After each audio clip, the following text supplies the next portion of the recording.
Today we are going to talk about directional derivatives and gradients.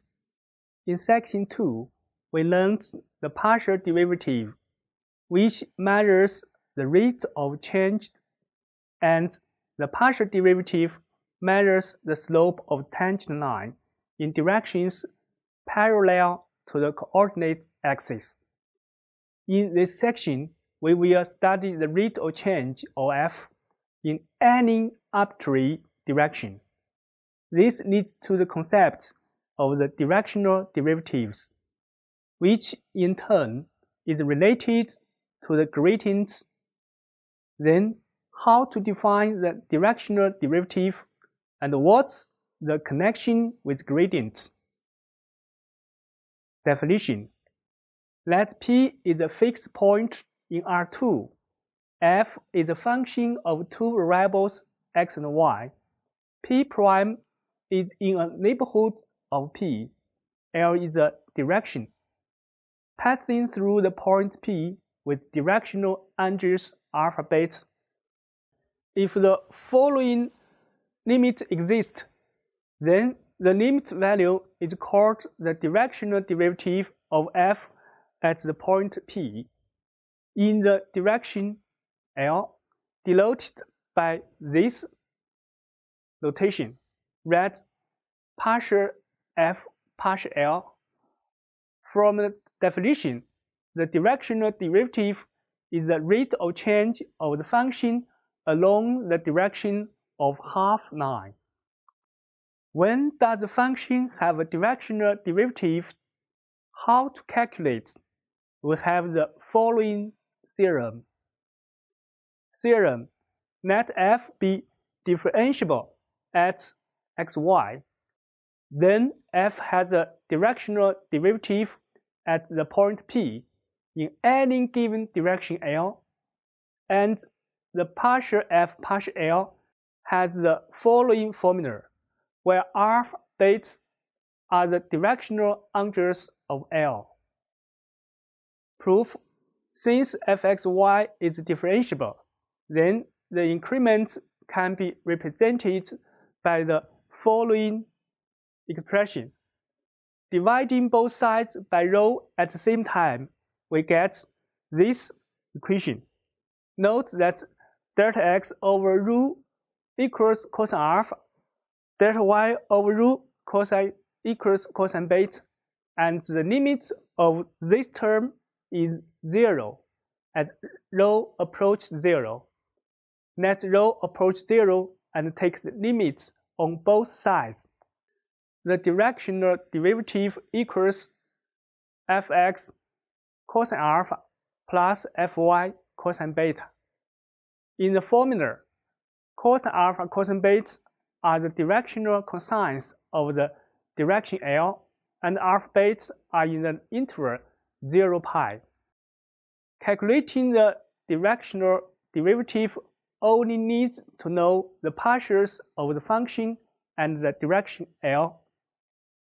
The differentiability is only sufficient but not necessary condition of the existence of directional derivative. For example, if fxy equals the root of x squared plus y squared, L is an arbitrary direction passing through 0, 0. The directional derivative exists, but the partial derivative does not exist, so it is not differentiable. Example: if f equals x squared plus y squared, find the directional derivative of f at p0, 1, 2 in the direction L, where L is the vector from p0 to p. Solution: L equals the vector p0, p equals 1, the root of 3, and cosine alpha cosine beta is 1 over 2, and the root of 3 over 2. The two partials are 2 and 4. So, by the calculation formula of the directional derivative, partial f partial L at points p0 is 1 plus 2 times the root of 3. Example 2. F is this function. Find the directional derivative at 1, 1 in the direction L, where r is the angle between L and x-axis. Moreover, find these directions such that the directional derivative have maximum value or 0. Solution by the calculation formula of directional derivative. Partial f partial L equals fx 1, 1 cosine alpha plus fy 1, 1 sine alpha. Both fx 1, 1 and fy 1, 1 have the value 1 and 1. So partial f partial L equals cos alpha plus sine alpha. That is the root of 2 times sine alpha plus pi over 4. So when alpha equals pi over 4, the directional derivative arrives the maximum, the root of 2. When alpha equals 3 pi over 4, the directional derivative is equal to 0.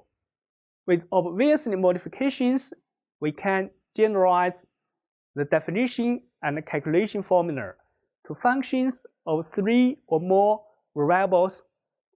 For example, if f(x,y,z) is differentiable at points x, y, z, then it has the directional derivative at the points in any direction, and the calculation formula is as follows, where cosine alpha, cosine beta, cosine gamma is the directional vector of L. Sometimes let vectors p equals pxy, L be any unit vector passing through points p with directional angles alpha beta. That is, L equals cosine alpha cosine beta. Then we can simplify the definition and the calculation formula of directional derivative as follows. Directional derivative measures the rate of change of a function for a given function f at a given point. In what direction is the directional derivative the largest?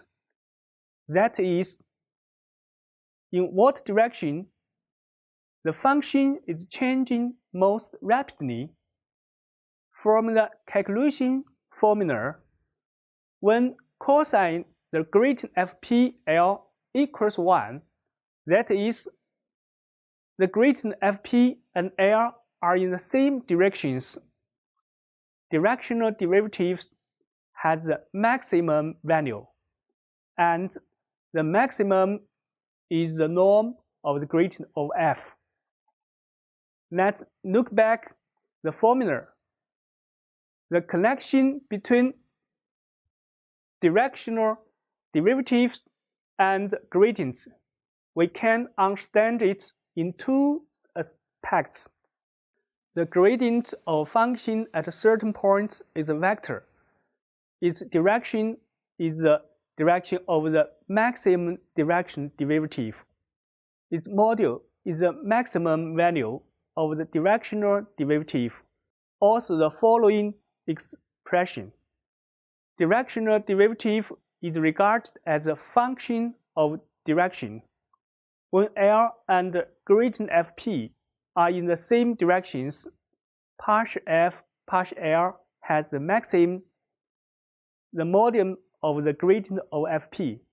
That is, in the direction of the gradient fp, the function is changing most rapidly.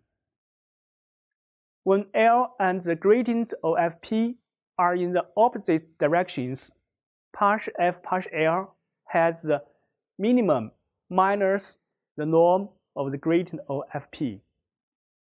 When L perpendicular to the gradient fp, partial f partial L equals 0.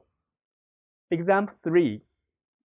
If z equals x e y, find the rate of change in the direction from P to Q.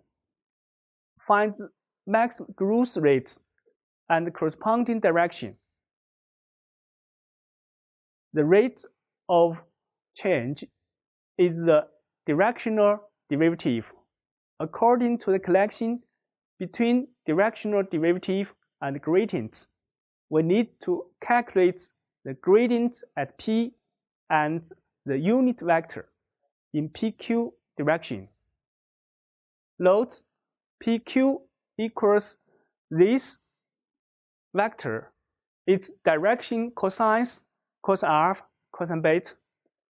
The gradient at P is the vector 1, 2. So the direction derivative equals the dot product of the gradient and the vector cos alpha, cosine beta. The value is 1. So the rate of change is 1. According to the connection between directional derivative and gradients along the gradient direction, the directional derivative reaches the maximum, and the maximum is the modulus of the gradient. So the maximum growth rate is the root of 5, and the corresponding direction is the vector 1, 2. Finally, we point out the differences between the definition of directional derivative and partial derivative. First, it can be seen from the following definition that the directional derivative measures the rate of change of the function in the direction L, and the rho must be positive.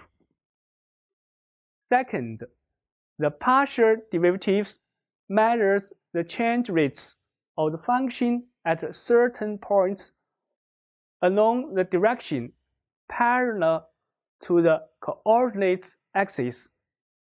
So delta x, delta y can be positive or negative.